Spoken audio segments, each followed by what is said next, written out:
Hi, this is a Peripheral error deadlog. This one is about the stamina system that I've created for the game. First of all, I should cover the movement code. So, to preface, the most fundamental part of the movement code, the bits that actually physically make you move and walk around, and the framework for the running code came from an old script that Jack had that we implemented day one, just to save on time, making something simple, and we already understand it, so there was no issues there.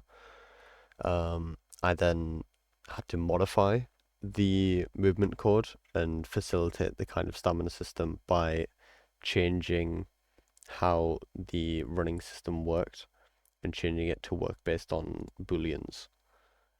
Which all that basically did is mean that I can put more code here and more things can happen when running is happening.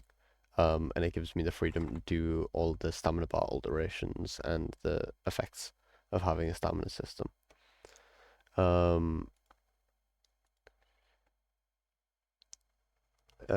It does work in the current moment where it drains and slowly regenerates over time. It does this because it has stamina bar fill amounts. I have variables for all of the run costs and the charge rate and max stamina and everything, mainly just because it's easiest to alter in the game, in the editor, I mean.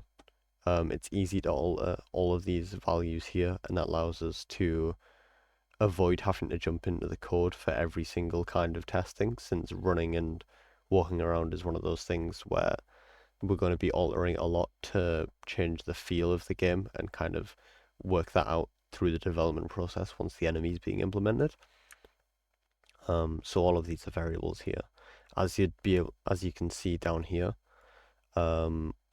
each part of the variables on the script are actually underneath headers that I added into the code really simply just by using the header command there. And that just improves the readability of the component a lot, making it a lot easier to see what's going on instead of having a large kind of wall of variables. And inside the code itself, I've also used comments to note down where I've been working and where the stamina code kind of lies, just to make it more readable for if Jack needs to change anything in the future. And then just making it as reusable as possible by using a coroutine down here for the recharge, which also allows me to, since it's an enumerator, make it wait for time, which just makes it all feel better gameplay wise. And the final part of the stamina system that I've added is that you'll notice when I first load in and when I'm walking around, the stamina bar isn't actually present. That's because in horror games, UI is really important on the fact that UI isn't seen by the character, and therefore the player has to use a kind of like suspension of disbelief to ignore it as they immerse themselves.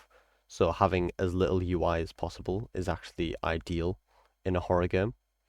So what I've done is that when the stamina bar is full, it's gone completely out of the player's view, and it only appears when they're running. I mean, the stamina bar is going to be changed as we move further into the production phase and replace some of these placeholder assets, but having the idea of the stamina bar disappearing when at full is something that I'm going to stick with, just because it improves player experience a lot. And as proof here, when the stamina bar hits 0, it automatically forces you back to the walk speed. That's basically everything. The stamina system is basically fully implemented, and I can't think of anything else I'll have to do on it work-wise. Yeah, that's the end of the devlog.